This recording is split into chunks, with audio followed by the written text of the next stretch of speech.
If you are attracted to accents, I ask you, all accents? What he means is he's found another excuse to break up on another bottle. When else have had a party and I? Today we watched Loch Ness Horror, which has a man named Garth Pillsbury in it, because of course it does. 40 years ago, Loch Ness.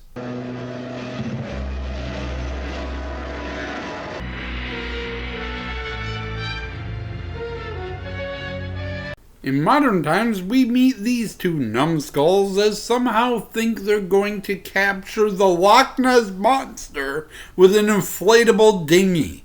Big score, wasn't it, Rick? We were going to come to Scotland and bring back Nessie, when no one's been able to do it for 1,400 years. We begged, we borrowed, we stole every piece of gear we could get our hands on, and all we got was a lot of Scots talking about their bloody ancestors. Hell, even the broads here don't put out. They find a cave entrance, they find bones, they find the plane from the opening scene. But unfortunately for them, Nessie finds them.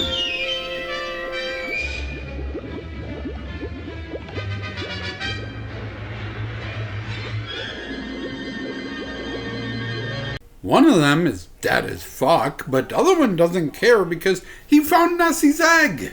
We're gonna be rich! And then the monster come after us and it got Shorty. But we got the whole card, man. We got something better than Nessie herself. We got her egg. How about that, huh? This movie needs more characters, so we meet Spencer. He's an American and has all this radar technology because, and get this, his college struck oil and now they have unlimited funds, including funding the search for the Loch Ness Monster. I resented the royal family with their country places and their horses and such until somebody told me how many people they employed. A lot of good has to come out of that. Well, there was a time I was angry about the oil profits. Then the school got this grant, and I got the most expensive toy a scientist could ever have. And this professor who explains to a bunch of tourists that the Loch Ness Monster is an amphibious hermaphrodite. Many are spontaneous hermaphrodites. That is, they function as both male and female. Yeah, but how do they get it on? The coupling cannot be called in the vernacular a quickie. But we don't have time to figure out which thing is crazier, hermaphroditic sea creatures or oil money spent on looking for hermaphroditic sea creatures. We have to meet Crazy Scottish Man. Stuart, I want you to meet a new colleague of mine from the United States, Spencer Dean. Oh, another Nessie watcher. Good God in heaven, don't you Americans ever give up? Well, you never did. You know, the young man's right, Jack. Meanwhile, Nessie's really pissed that her egg got stolen, so she kills the other diver dude.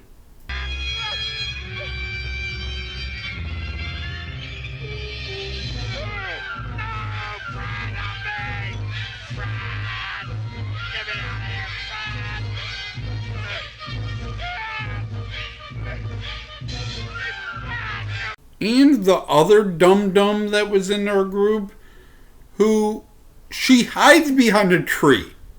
She hides behind a tree to attack this man.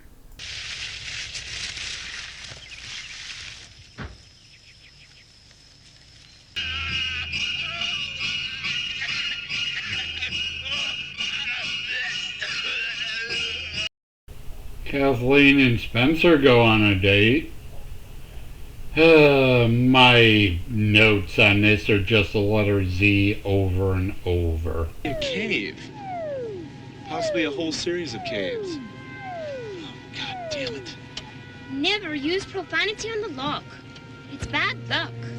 Kathleen, this is no time for your Highland superstition. We are tracing the last real mystery on this globe. Well, I will not stop warning against using the Lord's name in vain. I was not taking God's name in vain. I was merely asking God to damn the fact that our strobe cameras cannot reach that depth. So, that plane from the opening scene of the movie so long ago is actually the plot of the movie. Explain it, crazy Scottish man. Here at Benares, our story took a different turn. The British have always used the Loch for training, and at the time, there was an anti-aircraft station here manned by one Donald Gregory. Okay, this man talks way too slow. Instead, I will explain the next 27 minutes of the movie in 35.28 seconds. Deep breath! For 40 years, the British government has been telling its people that hero of the country, Sir Gregory, began his military career by bravely shooting down a Luftwaffe plane carrying propaganda pamphlets. But that is not true. He was actually at a whorehouse and abandoned his post. He was drinking dews with a prostitute. Also, the plane was not carrying propaganda flyers. It was actually carrying mines aimed for the English Channel. Now that Nessie has been discovered, the plane will be investigated, found to have no damage from anti-aircraft guns, destroying the entire story. So the government hires an illicit diver to go down, blow up the plane using its own mines, kill Nessie, and solve both problems at once. Despite her best efforts, sadly, Nessie is unable to stop the diver in time and is exploded.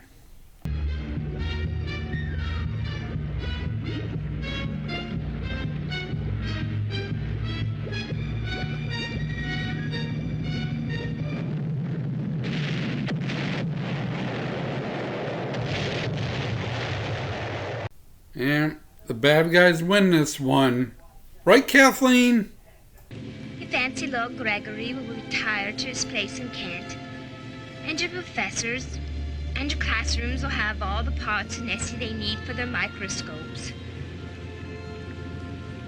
I swear, she agrees with me. You can't prove me wrong. The tourist kids are almost never in the movie, except for at one point, two of them just go off in a dinghy to get killed and be on the movie poster.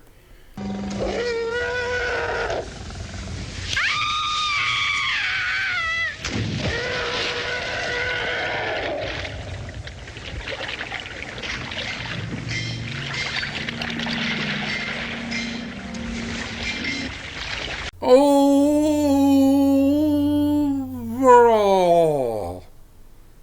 there's a world where this movie wasn't terrible.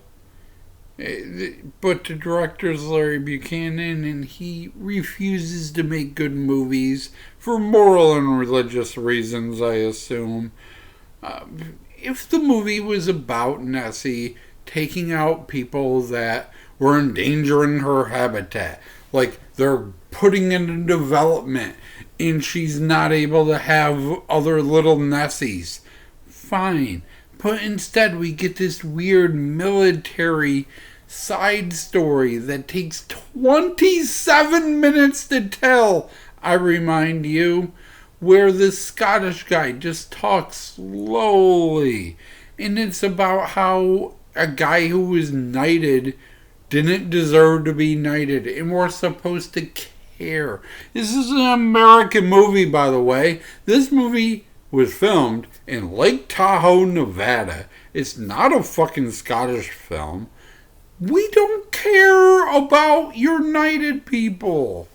Why was that the main plot of the movie? More time is spent about Sir Gregory than anything else in this entire film. As for the cast of this movie, it's a lot of favors done. It's friends of the director and people near the end of their career, mostly an older cast in this one. Everyone had like 40 roles as shopkeeper and guy washing window, and no roles you would ever recognize, except for Eric Scott. Eric Scott played Ben Walton on The Waltons, and in this movie he played Brad. Do I know who the fuck Brad is? I do not. I think he's the guy that was eaten in the dinghy, but I don't know that for sure. Thank you for watching, and as always, I shall try to do better next time. Here is a bonus clip of my girl, Kathleen.